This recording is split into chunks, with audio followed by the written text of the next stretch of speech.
तो कुंडलिनी क्या है? अभी मैं बोल रहा हूं, ये कुंडलिनी है।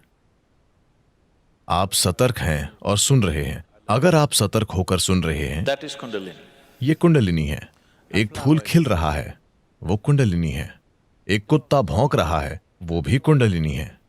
या दूसरे शब्दों में, अस्तित्व की मौलिक जीवन शक्ति को हम कुंडलिनी कहते हैं।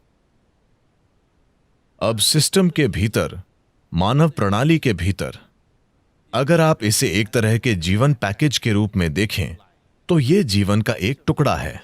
जीवन का यह टुकड़ा एक खास तरीके से इस ऊर्जा की परतों के साथ पैक किया गया है। ऊर्जा का एक आयाम तुरंत जीवित हो जाता है क्योंकि यह आपके अस्तित्व की प्रक्रिया के लिए जरूरी है।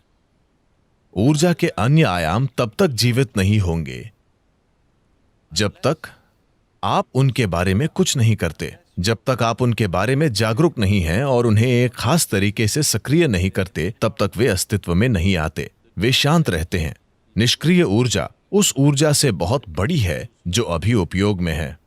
अपना जीवन चलाने के लिए, एक भौतिक जीवन को पूरी तरह से जीने के लिए, एक पूर्ण भौतिक और बौद्धिक जीवन जीने के लिए, आपको चक्रों में से बस 21 चक्रों को सक्रिय करना जरूरी है। इन 114 में से अगर 21 सक्रिय हैं, तो आप पूरा जीवन जिएंगे। आप किसी भी कमी को महसूस नहीं करेंगे। आप एक पूरा भौतिक जीवन जिएंगे। आपके जीवन में कोई समस्या नहीं होगी। आप सोचेंगे कि आप एक बड़ी सफलता हैं, लेकिन आप केवल 21 हैं, जो कि 21% से कम है 114 में से। 20% से कम। 20% से कम में भी आप बिना किसी कमी के पूर्ण जीवन महसूस करेंगे। जीवन का बाकी प्रतिशत, वो किस बारे में है? अगर आपका इरादा सिर्फ अच्छे से जीने का है, तो इसकी जरूरत ही नहीं है। अगर आप ऊर्जा के इस आयाम को सक्रिय करते हैं, तो जीवन के अन्य आयाम खुल जाएंगे। एक बात यह है कि क्या आप उन आयामों के लिए तैयार हैं? सवाल यह नहीं है कि यह अच्छा है या बुरा। सवाल यह है कि क्या आप उसके लिए तैयार हैं? क्योंकि भले ही सबसे अच्छी चीजें आपके जीवन में आएं, पर आप उनके लिए तैयार न हों, तो यह आपके लिए अच्छा नहीं होगा।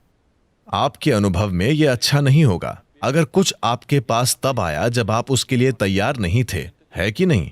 अगर यह सबसे बड़ी चीज हो तो भी, शायद यह सबसे बड़ी चीज हो, पर यह तब आई जब आप तैयार नहीं थे, तो यह अच्छी बात नहीं है, है ना? तो क्या आप तैयार हैं?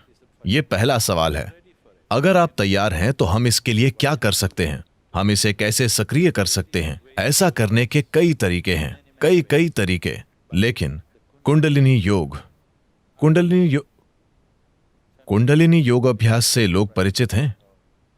ठीक है। कुंडलिनी योग, मैं किसी पर टिप्पणी नहीं कर रहा हूं। कुंडलिनी योग मूल रूप से सबसे जोखिम भरा योग है। मैं जोखिम भरा इसलिए कह रहा हूं क्योंकि यह सबसे शक्तिशाली भी है। सबसे शक्तिशाली हमेशा सबसे खतरनाक भी होता है, अगर गलत तरीके से किया जाए तो। अभी दुनिया में कई प्रकार की ऊर्जाएं हैं। बिजली को भी कई अलग अलग तरीकों से पैदा किया जा रहा है। एक तरीका है कि हम इसे परमाणु रिएक्टरों के माध्यम से करते हैं। यह ऊर्जा उत्पादन का सबसे कारगर तरीका है जिसे हम अभी जानते हैं, लेकिन यह सबसे खतरनाक तरीका भी है ना? जब चीजें गलत हो जाती हैं तो वे गंभीरता से गलत हो जाती हैं।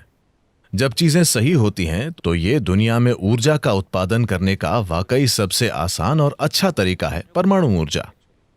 लेकिन जब यह खराब हो जाता है तो यह वास्तव में इस तरह खराब हो जाता है कि आप इसे ठीक नहीं कर सकते। कुंडलिनी योग भी ऐसा ही है। यह सबसे शक्तिशाली है, पर यह सबसे खतरनाक है। जरूरी तैयारी और मार्गदर्शन के बिना, विशेषज्ञ मार्गदर्शन, निरंतर मार्गदर्शन और देखरेख के बिना किसी को कभी इसका प्रयास नहीं करना चाहिए। पर समस्या यह है कि इस पर किताबें लिखी गई हैं और सभी उच्चतम योग करना चाहते हैं। कोई भी ए से शुरू नहीं करना चाहता। सब जी के साथ वर्णमाला शुरू करना चाहते हैं। यह रवैया अपने आप में ही खतरनाक है।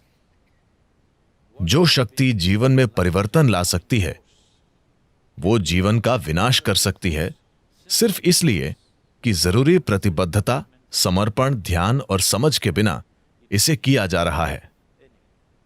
कुंडलिनी ऊपर उठने से, अगर कुंडलिनी ऊपर उठती है तो आपके जीवन के आयाम इतनी तेजी से बदलेंगे कि आपको बाहर भी जल्दी बदलाव लाने के लिए तैयार होना चाहिए, वरना Otherwise, चीजें बड़े पैमाने पर बिखर जाएंगी। शास्त्रीय यौगिक परंपराओं में हम पारिवारिक स्थितियों में रहने वाले लोगों को एक प्रकार का योग सिखाते हैं। एक अन्य प्रकार का योग है जो हम तपस्वियों को सिखाते हैं। ईशा में हमारे पास दोनों रूप हैं। हमारे पास तप योग है और सामान्य योग भी है। हम आपको तपस्वी योग कभी नहीं सिखाएंगे।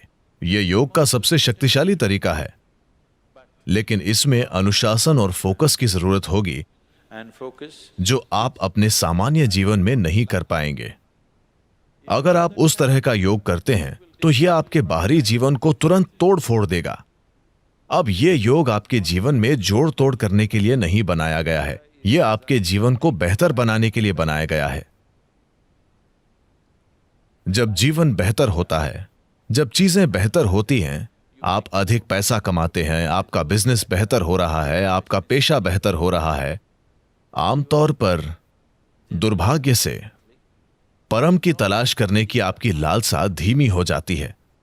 हाँ, तो वास्तविक अर्थों में यह तरीका अच्छा नहीं है, पर यह आज की दुनिया में काम करने का एकमात्र तरीका है, और यह एकमात्र तरीका है जो अधिकांश लोगों के लिए कारगर होता है। बहुत कम लोगों के लिए हम इसे अन्य तरीकों से कर सकते हैं। हम इन सभी चीजों को दरकिनार कर सकते हैं और बस बहुत ही शक्तिशाली तरीके से काम कर सकते हैं, पर यह उनके आसपास के सभी सामाजिक ढांचों को खत्म कर देगा जो हर किसी के लिए अच्छा नहीं है। तो ये विभिन्न आयाम हैं। अगर कुंडलिनी योग का अभ्यास करना है तो आपको एक निश्चित प्रकार के वातावरण में होना चाहिए। आप सामाजिक परिस्थितियों में रहकर कुंडलिनी योग नहीं कर सकते, वरना कुंडलिनी योग के नाम पर आप कुछ सरल कर रहे हैं, क्योंकि कुंडलिनी योग आपको कुछ दिनों के भीतर बदल सकता है। अचानक अभ्यास के 2 दिनों बाद ही आप अपने ही घर में एक अजनबी की तरह महसूस करेंगे, क्योंकि यह आपके बारे में सब कुछ बदल देगा। क्या हम कुंडलिनी ऊंचा उठा सकते हैं? हां, हम कर सकते हैं। एक तरीका यह है कि मददगार माहौल बनाया जाए ताकि यह धीरे धीरे बढ़े। दूसरा तरीका इसे इस तरह भड़काना है कि यह जल्दी से बढ़ जाए। अगर यह जल्दी से बढ़ जाती है तो सब कुछ नाटकीय रूप से बदल जाता है। अगर यह धीरे धीरे बढ़ती है तो बदलाव धीरे धीरे होगा। आप समय के साथ बदलाव संभाल पाएंगे। लेकिन अगर यह बहुत जल्दी होता है तो आप बदलाव संभाल नहीं पाएंगे। ऐसा लगेगा जैसे चीजें बिखर रही हैं। तो ऐसा करने के अलग अलग तरीके हैं। कितने तरीके हैं? बहुत सारे तरीके हैं। मैं सभी तरीके नहीं बताऊंगा। ऐसा करने के कई तरीके हैं। मूल रूप से इसे करने के 112 तरीके हैं। 112 तरीके हैं जिनसे आप इसे अपना सकते हैं। आधार से इसके लिए आपको ढांचे को जानना होगा, वरना यह बहुत लंबा हो जाएगा। इन 114 चक्रों में से 7 ऐसे हैं जिन्हें हम 7 आयामों के रूप में पहचानते हैं। इनमें से 6 शरीर के भीतर हैं, एक भौतिक शरीर के बाहर है। इसलिए अगर आप इन 112 तरीकों को अपनाते हैं तो आप 6 चक्रों को संभाल लेंगे, 7वें को आप संभाल नहीं सकते। 112 तरीके हैं जिनसे आप एक चक्र को प्राप्त कर सकते हैं जिसे हम आज्ञा कहते हैं, लेकिन आज्ञा से सहस्त्रार तक कोई रास्ता नहीं है।